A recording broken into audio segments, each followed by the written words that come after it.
Você ouve agora o projeto Leitura Gazeta do Povo. Informação clara, conteúdo aprofundado e uma experiência que te acompanha onde você estiver.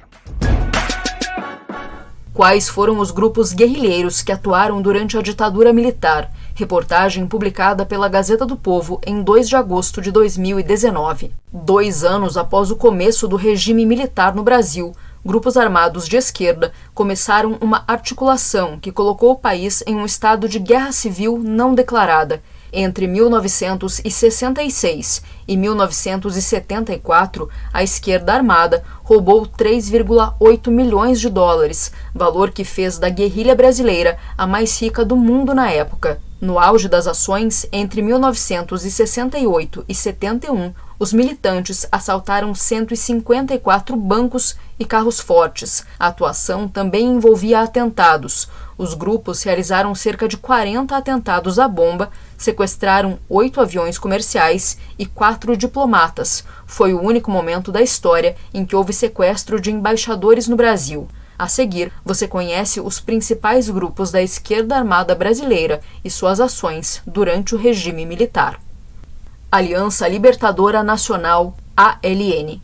Uma das principais organizações da esquerda armada, a Aliança Libertadora Nacional, ou ALN, foi criada em 1968 por Carlos Marighella, Joaquim Câmara Ferreira e Virgílio Gomes da Silva, dissidentes do Partido Comunista Brasileiro, o PCB. O objetivo do grupo era combater o regime militar com luta armada e instaurar um governo popular revolucionário no Brasil. A origem do grupo está na dissidência de Marighella ao PCB. Em 1966, ele publicou um artigo defendendo a luta armada para instaurar um regime de esquerda no Brasil. A ideia era contrária aos objetivos do PCB, que defendia vias pacíficas. No ano seguinte, Marighella foi expulso do partido e 1 ano depois criou a ALN. O grupo operava como guerrilha urbana, recorrendo a assaltos a bancos para a obtenção de fundos. A organização também foi responsável por atentados com explosões e o sequestro do embaixador norte-americano Charles Burke Elbrick e do embaixador alemão Ehrenfried von Holleben, trocado por 44 presos políticos. A ALN aplicava táticas de guerrilha também aos membros internos. Militantes considerados traidores ou dissidentes eram executados nos chamados justiçamentos. A ALN começou a enfraquecer após a morte de Marighella, em 1969. O processo de dissolução começou em 1971, com a prisão de Joaquim Câmara Vieira, último líder da organização. Após o fim da ALN, uma parte dos remanescentes ingressou no PCB e outra entrou para a equipe da revista Debates, publicada no exterior. Essa última facção deu origem à União dos Comunistas. Vanguarda Popular Revolucionária, VPR. Movimento político-militar, a Vanguarda Popular Revolucionária, VPR, era formada majoritariamente por estudantes e ex-militares dissidentes da política operária, POLOP, e ex-integrantes do Movimento Nacionalista Revolucionário, MNR.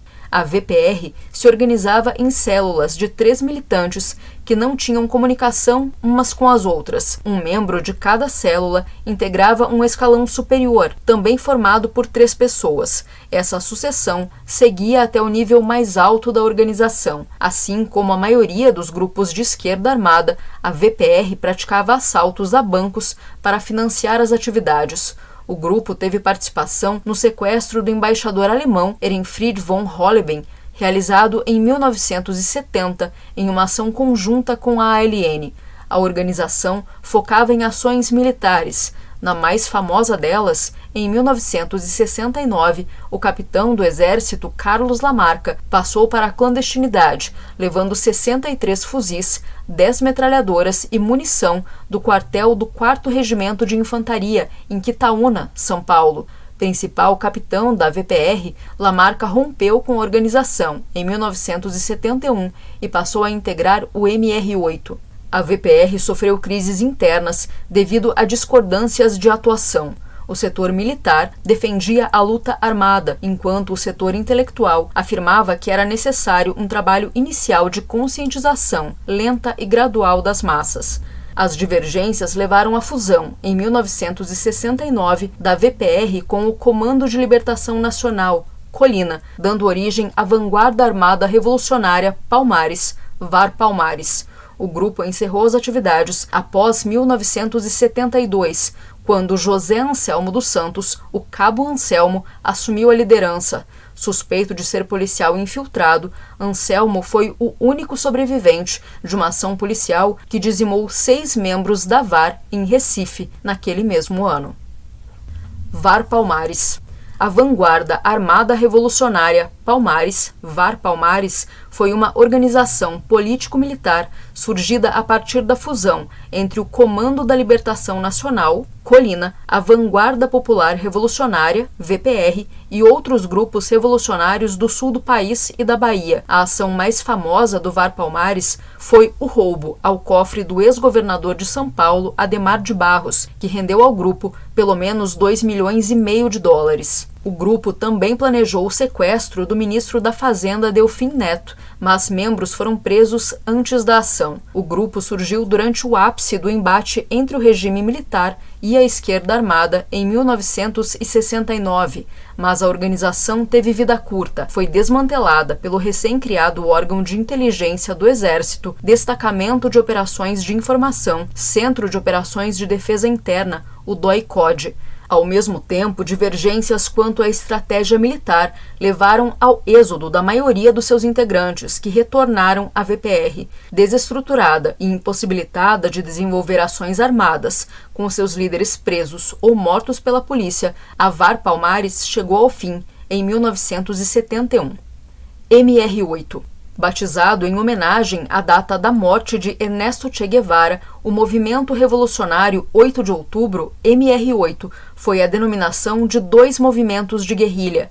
O primeiro era formado por dissidentes do PCB no estado do Rio de Janeiro e foi dizimado pela polícia em agosto de 1969. O segundo, também formado por dissidentes do PCB, permanece até hoje. De forma similar à ALN, o MR8 foi criado porque membros do PCB não concordavam com a abordagem pacífica do partido. A operação da organização também era similar à outra, se valia de assaltos a bancos para obter recursos financeiros.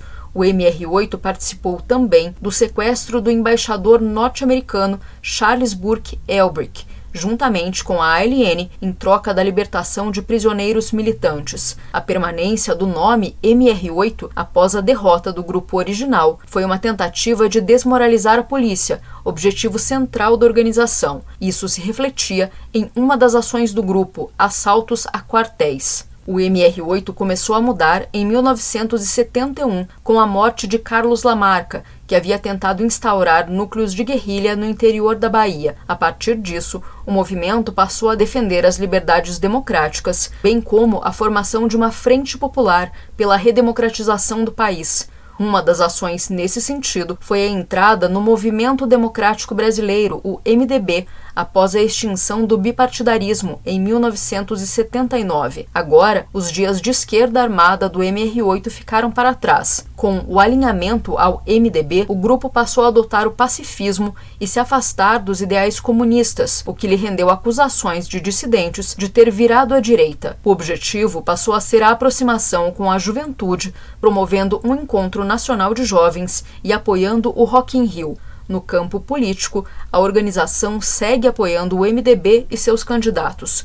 Uma parte do grupo ajudou a fundar o Partido Pátria Livre, PPL, que lançou João Goulart Filho nas eleições presidenciais de 2018, mas depois foi incorporado ao PCdoB. Partido Comunista Brasileiro, PCB. Fundado em 1922, o Partido Comunista Brasileiro, PCB, tinha como objetivo promover a Revolução Proletária no Brasil e conquistar o poder político para instaurar o sistema socialista. Considerado o partido mais antigo do Brasil, teve a maior parte da sua existência na ilegalidade. Durante os primeiros anos do regime militar, o PCB passou por uma crise interna devido à estratégia de embate aos militares. Um grupo de dissidentes, liderado por Carlos Marighella, acusava o partido e o líder, Luiz Carlos Prestes, de não terem se preparado para dar início à luta armada. após a polícia apreender cadernos de Prestes, contendo os contatos que ele estabelecia com personalidades políticas de outros partidos. Sua liderança enfraqueceu e o partido descentralizou. Em 1968, o PCB participou da articulação da Passeata dos 100 Mil, manifestação realizada no Rio de Janeiro. O objetivo era protestar contra uma ação da polícia alguns dias antes no centro da cidade, que havia atingido estudantes e populares. A passeata foi promovida pelo movimento estudantil e reivindicava o restabelecimento das liberdades democráticas, a suspensão da censura à imprensa e a concessão de mais verbas para a educação. Defensor de vias pacíficas para a instauração do socialismo no Brasil, o PCB se posicionou contra ações da esquerda armada, como o sequestro do embaixador norte-americano Charles Burke Elbrick, praticado pela ALN e o MR8. Após o fim do bloco soviético no contexto mundial, o PCB passou por uma reformulação ideológica e partidária. Em congresso realizado em 1992, foi abolido o modelo partidário marxista-leninista, junto com a foice e o martelo, símbolos tradicionais do comunismo, assim como o nome e a sigla do partido. De acordo com eles, o partido não estaria extinto, mas se transformando, dando origem ao Partido Popular Socialista, PPS. Muitos membros, entre eles Paulo Cavalcante e Oscar Niemeyer, não aceitaram a decisão e recorreram à justiça. No mesmo dia da extinção, o grupo organizou um novo congresso, decidido a manter o nome, a sigla e o mesmo símbolo do partido. Nas eleições de 1998, o PCB integrou a coligação de partidos de esquerda que apoiou a candidatura de Luiz Inácio Lula da Silva, do PT. Após apoiar a reeleição de Lula para a presidência, o PCB rompeu com o governo, sob o argumento de que ele estaria dando continuidade à política neoliberal. Organização Revolucionária Marxista Política Operária, POLOP. Formada em 1961, principalmente por ex-militantes trotskistas e ex-militantes comunistas, a Organização Revolucionária Marxista Política Operária, POLOP, era constituída majoritariamente por intelectuais e estudantes de São Paulo, Minas Gerais e Rio de Janeiro. O objetivo do grupo era criar condições para o surgimento de um partido revolucionário da classe operária. Sua atuação era de base intelectual, buscando promover a propaganda e a agitação das massas. Nesse sentido, a POLOP destacou-se pela influência que exerceu sobre outros grupos marxistas. O grupo procurava contestar a hegemonia político-ideológica do Partido Comunista Brasileiro, o PCB. No pós-1964, o núcleo da POLOP no Rio de Janeiro foi desarticulado após o Centro de Informações da Marinha, CENIMAR, infiltrar agentes em suas reuniões. Em 1965, a POLOP entrou em crise quando um grupo de Minas Gerais passou a contestar as diretrizes da organização. Em 1967, nova crise interna surgiu entre o grupo de São Paulo, que acusava a direção da POLOP de inércia e de inabilidade para capitalizar a crise deflagrada no PCB com a expulsão de Carlos Marighella e outros. Esse grupo defendia a luta armada e tornou-se dissidente, posteriormente dando origem à VPR. Comando Libertação Nacional, Colina. Criado em 1967 em Minas Gerais por dissidentes mineiros da POLOP, o Comando de Libertação Nacional, Colina, era integrado majoritariamente por jovens estudantes universitários. Como as demais organizações da esquerda armada, defendia a ação armada para libertar o Brasil da opressão e ditadura e, posteriormente, criar o Partido Revolucionário da Classe Operária. A organização defendia a atuação em duas frentes: a articulação urbana, a partir da classe estudantil e operária, e no campo, a partir da tática de guerrilha. O objetivo dessas articulações era formar um exército popular. Em março de 1969, o Colina realizou sua primeira ação, um atentado ao Sindicato dos Bancários, que se encontrava sob intervenção devido a uma greve da categoria. O grupo explodiu bombas nas casas do delegado e do interventor em apoio aos grevistas. No mesmo ano, assaltou uma agência do Banco Comércio e Indústria de Minas Gerais e o Banco do Brasil, em Contagem. O Colina teve a participação de nomes de destaque, como o sociólogo mineiro Juarez Guimarães de Brito e a ex-presidente Dilma Rousseff, que participou da organização sob o codinome de Wanda. Aos 22 anos, Dilma foi presa no DOI, depois transferida para o DOPS e posteriormente para o presídio Tiradentes. Em 1969, o grupo uniu-se à VPR com o objetivo de fortalecer a esquerda, mas a aliança acabou em discordâncias sobre a sua atuação.